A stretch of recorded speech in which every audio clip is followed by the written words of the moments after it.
يا مساء الفل والدلع والحلويات. هنعيش مع بعض بقى النهاردة روتين غير أي روتين من الدلع والاهتمام بالنفس. هقولك شوية حاجات كده إن شاء الله هتغير وجهة نظرك في الحياة تماما، فتابعيني بقى في الفيديو وشوفي أنا عملت إيه. يا سلام بقى لما تجربي تاكلي حاجة ما كلتهاش قبل كده، مشروم بالبيض. بصوا احنا طبعا المشروم ده عندنا مش كل الناس بتاكله، مش كل الناس بتجيبه، مش ناس بتهتم بيه، رغم ان هو مش غالي قوي. النهارده هوريهولك واقولك تجيبيه منين واقولك على سعره وكل حاجة. بس وجبة مفيدة وصحية وكلها بروتين تغذي جسمك وتغذي روحك. سيبك خالص من البطاطس المحمرة والبدنجان المقلي، غيري اسلوبك في الحياة لان جسمك مش محتاج الحاجات ده اهي. انت داخله على 40 وعندك زياده في الوزن. لو ما عندكيش زياده في الوزن عندك مشاكل في البشره، مشاكل في اي حاجه، فان شاء الله كل ده هيتحل لما تغيري نظام حياتك وتبري نفسك زي ما قلت لك في فيديو قبل كده، وتحاولي انك تساعدي نفسك بقدر المستطاع لان محدش هيساعدك. مين فينا ام وست بيت وزوجه حد بيقول لها خدي ساعتين لنفسك، خدي يوم اجازه، خلي بالك من نفسك؟ مين فينا، مين راجل بيقول لمراته الكلام ده؟ الراجل عايز مراته حلوة على الجاهز، عايز مراته زي القمر على الجاهز، من غير حتى ما يفكر هي بتعمل ايه او ازاي او احتياجاتها او هرموناتها او الحاجات اللي جسمها محتاجها، الا طبعا من رحم ربي. عشان هلاقي حد بيقول لي لا ده في جواز بتشجع وبتقولك اعملي وبتبعتك وبتديكي فلوس تجيبي.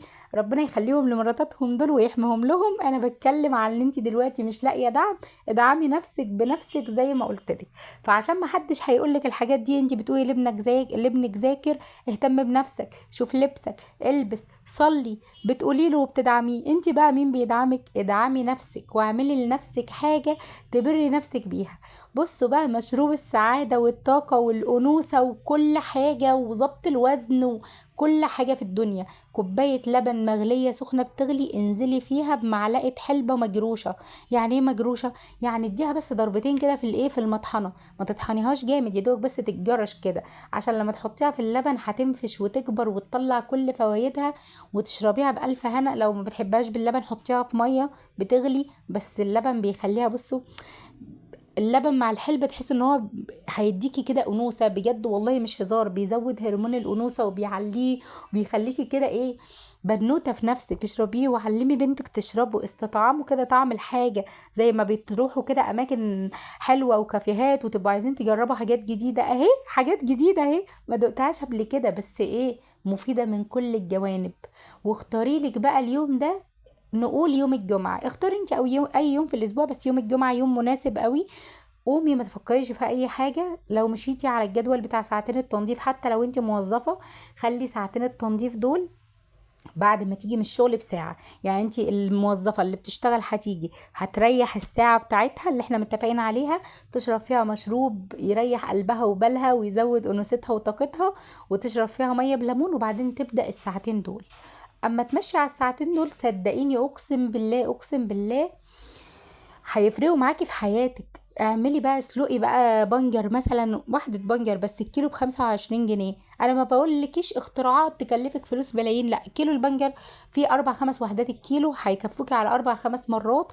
ممكن يقعدوا عندك شهر، لو مرتين في الاسبوع هيقعد عندك شهر، لو مرة في الاسبوع برضه هيقعد عندك الشهر. بصوا بقى، بسلقه بتاكليه. سلطة البنجر دي على فكرة في اغلى المطاعم اللي بيدفع فيها دم قلب كده، بتلاقيه حاططلك على السفرة ايه، سلطة بنجر، وبتبقى تحفة ساعتها وبناكلها ونقول الله.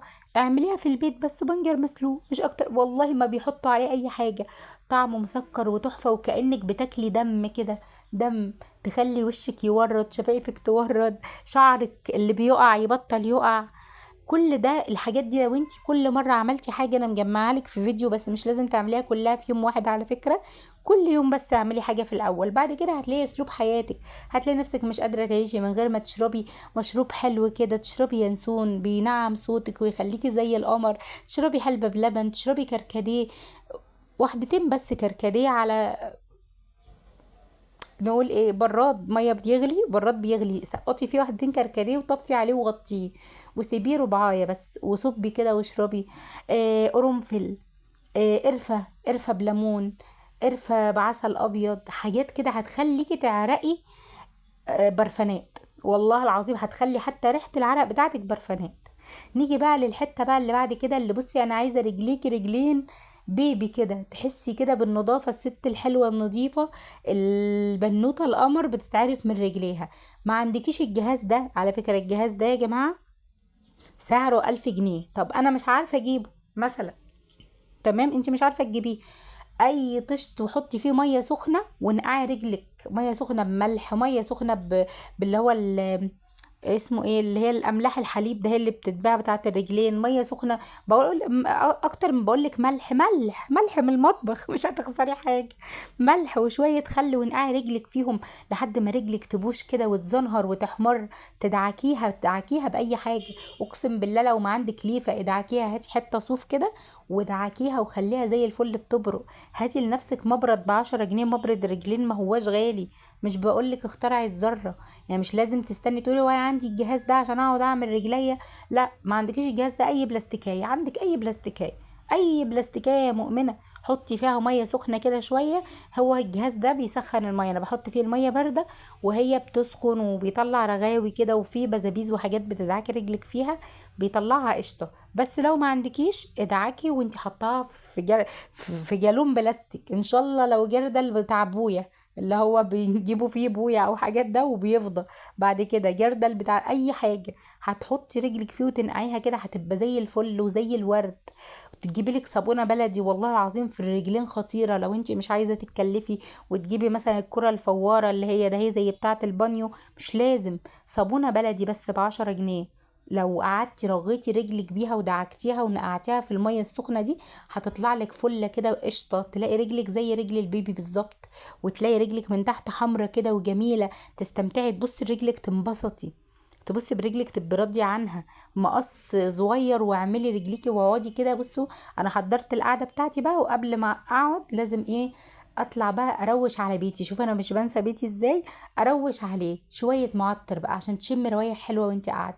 عطري بيتك كل يوم مره واحده بالنهار، هتمشي ترجعي تفتحي باب الشقه، شقتك هيبقى ليها ريحه مميزه، كل اللي يدخل يقول ايه الريحه الحلوه دي، ما انت قافله على المعطر كده ومخليه بيتك حلو. مش قادره تشتري معطر من ده، هو عادي خالص، في معطرات بتتباع اللي هي ب10 جنيه، هتفضيها بس جوه البخاخه، مفيش اي مشكله. لو مش قادره شويه دوني وزوديهم ميه شويه، ياما التصرفات ياما. لا ده ولا ده، عود بخور يا ستي، ولعي بيتك عود بخور من اللي بيتباع ابو جنيه، ابو 2 جنيه، ابو 5 جنيه. بس ما تسيبيش نفسك وبيتك كده، لا انا عايزك ريحتك حلوه وبيتك كمان نظيف وريحته حلوه. ازازه الميه بقى دي لوحدها اختراع، هتاخدك لدنيا تانية. ناس كتير انا بقول لهم اشربوا ميه، اشربوا ميه، يقولوا لي اصل احنا بنشرب كوبايه الميه بتنزع معدتنا توجعنا عشان بتبقى كبيره وبنشرب ميه كتيره. لا دي بقى الازازه دي حل سحري، جميله، مش خساره فيكي، اقسم بالله سعرها مش غالي، مش خساره فيكي ابدا. اي ازازه، في ازايز سعرها، بس هاتيها اللي هي بتبقى بشاليمو دي، ليه بتساعدك تشربي، مش بتحسي بالميه نازله في معدتك عماله بتكربعي كده فمعدتك توجعك، لا وبتساعدك كمان تشربي كتير، بتحسي كانك بتشربي عصير، بتستمتعي بطعم الميه اللي ربنا خلقها لنا عشان تروينا.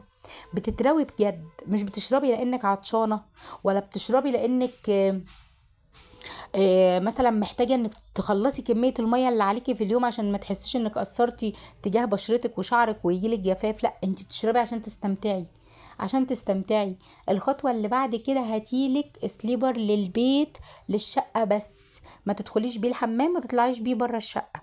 بيبقى فيه سليبر تاني للحمام، بيبقى على باب الحمام، بتقلعي ده وتلبسيه وانت داخله حمام، لكن ده للشقة بس، تمشي بيه فوق السجاد، واللي جابه السجاد هو نظيف. ما تقوليه همشي بالشبشب على السجاد، هو نظيف وربنا من يعني نظيف الحمد لله. فربنا يديك الصحة كده، الشبشب في رجلك ده بيحافظ على طرية رجلك، بيخلي رجلك ما تنشفش ما تشققش، بيحافظ عليك من الروماتيزم ومن الرطوبة ومن كل حاجة، وبيساعدك تحسيش ان رجلك وجعتك من كتر المشي حافيه على السجاد. انا واحده من الناس طول عمري بمشي حافيه على السجاد، بقيت ادرب نفسي. دربي نفسك على الحاجه الحلوه، هو معنى ان انت مش متعوده تقولي اصل ما بعرفش اعمل كذا ما فيش حد بيتولد يعرف يعمل كل حاجه، احنا كلنا محاولات، احنا بنحاول. الفاشل هو اللي ما بيحاولش، البني ادم اللي بيحاول ويفشل ويحاول ويفشل ويقع ويقوم، ده انسان بيحاول. لكن يعني مش فاشل، يعني بني ادم ناجح، احنا طول عمرنا هنفضل نحاول. لكن البني ادم اللي مش عايز يحاول ده هو بني ادم اللي عايز يبقى فاشل بعينه. لازم تحاولي، حاولي تدربي نفسك، تلبسيه مره، تقلعيه مره، يتقلع من رجلك مره، تنسيه مره. المهم واحده واحده هتلاقي نفسك مش قادره تستغني عنه ابدا. دلعي بقى نفسك بمشروب حلو كده. انا اخترت النهارده الكركديه. والله يا جماعه الكركديه من غير سكر تحفه. تحفه، استمتعوا، دوقوا الطعم الحقيقي للحاجه من غير سكر. اما تقطعي السكر هتحسي بطعم الحاجه الحقيقي. حطيت بس، غليت البراد، واما الميه غليت نزلت بس ورقتين تلاتة وغطيت عليهم ورقتين تلاتة من زهرة الكركديه اللي هو العناب. وبصي هتحسي بدنيا تانية. هاتي لنفسك بقى نوت بوك. مش النوت بوك ده انا جايباه ب50 جنيه، اقسم بالله ما خساره فيكي ابدا. ما خساره حطي فيه خططك واحلامك وخطط ولادك، الحاجات اللي عليكي، لو عامله جمعيه، لو بتحاولي ان انتي تحوشي حاجه، افكارك، احلامك، المشروبات اللي بتحبيها، الناس اللي عايزه تبعديها من حياتك، الافكار الوحشه اللي انتي بتسمعيها من حد، طلعيها في الكتابه. بص انا بقول لكم انا بحبكم قوي، والله والله بحبكم اكتر من اخواتي. نفسي يبقى عندكم كل حاجه حلوه في الدنيا، كل حاجه بتيجي بالصبر. ابداي انت خطوه. الخطوه الاولى لازمها واقفه انت مع نفسك.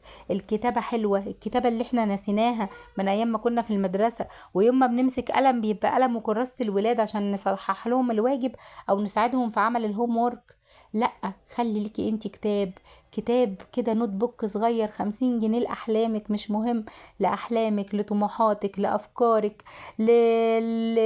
لحاجة جت على بالك تكتبيها، لوزنك، عايزة تخسي قد ايه المناطق اللي انت عايزة تنزليها في جسمك، ايه العيوب اللي موجودة في بشرتك وشعرك وازاي تحاولي تعالجيها، وابحثي ازاي تحاولي تعالجيها وهتعملي لها ايه، لروتينك الاسبوعي ولاكلاتك. بصوا النوت بوك ده لوحده حكاية. طول عمري بكلمكم عنه، وطول عمري حتى لما بيجي فترة وبيسقط مني وبندمج في ظروف مش حلوة تخليني ابعد عن الحاجات اللي بحبها، برجع تاني، بقف مع نفسي وبرجع نفسي. فالنوت بوك ده بعد كام سنة هتفتحيه هتنبسطي بكل كلمة كتبتيها، كل كلمة كتبتيها لولادك، كل كلمة كتبتيها عن نفسك، كل حلم كتبتيه بايديكي، وهتيجي بعد تحقيقه تبصي بقى للي انت كتبتيه ده وتفرحي.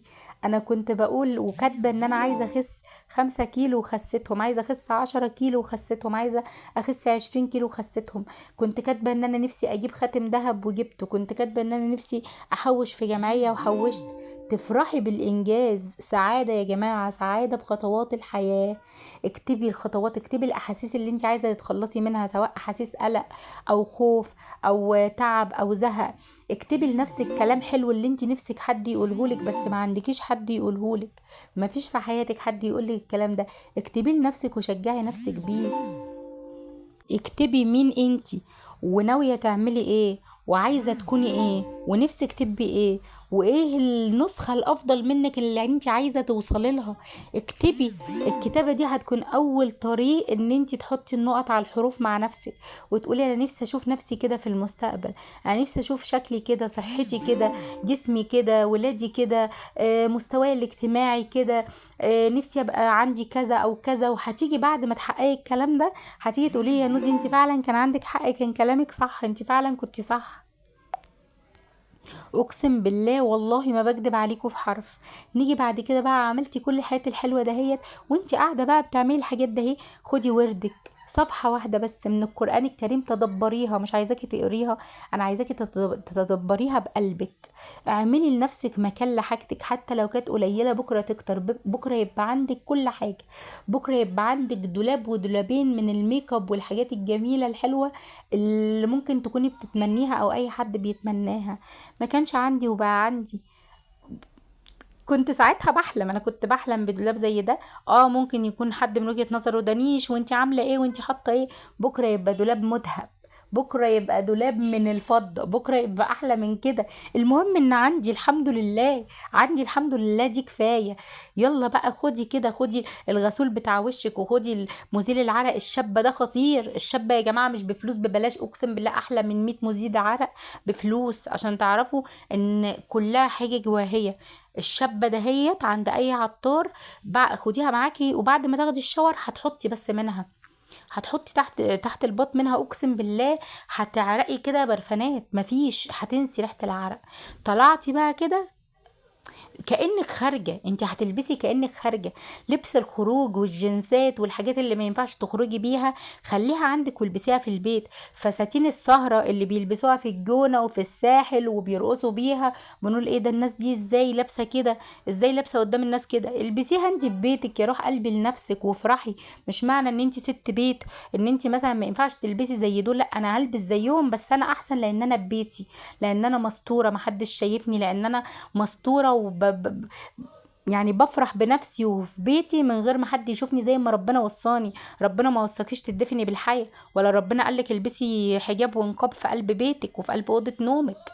لا، شغلي اي رياضة تلعبي عليها، اي رياضة. اليوتيوب والانستجرام مليان، شغلي وقلدي حركاتهم. لو مش عايزه اولادك يشوفوكي وانت بتعملي الحركات دي او بترقصي او بتعملي رياضه، ادخلي اوضتك وقفي على نفسك الباب واعملي، اتحركي لحد ما قلبك يدق. قلبك اللي مات من قله الدق دهيت، خلي قلبك يدق زي بنت 17 كده، والميه تنزل من وشك ومن راسك، هتفرحي انت بقى بالعرق ده. انجاز بقى ده، العرق اللي فيه حركه ده حركه لنفسك، صحه. حركي كل حته في جسمك كده تتحرك، الدورة الدموية تشتغل والحرق يشتغل والدهون تتحرق والكبت يطلع.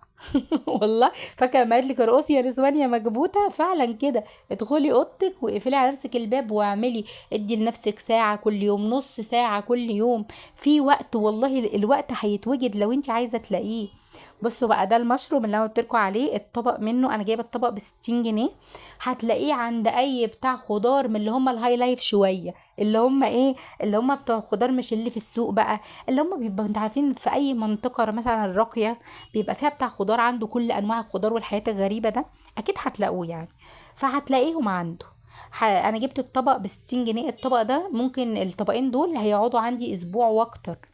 وجبت قرعة العسل، ده حاجات ما دقناهاش ما جربناهاش، حاجات فيها صحة وفيها فوائد وبتنظم الدم في السكر في الدم بتنظمه، وبتنظم دنيتك وبتنظم جسمك. حاجات انت تاكليها ليكي انت، مش خسارة فيكي. ما انت موفرة لهم في اكلك ومش بتاكلي من اكل الولاد، خلاص. هما اطفال بيحرقوا وبيعرف جسمهم يتصرف مع الحاجات دي.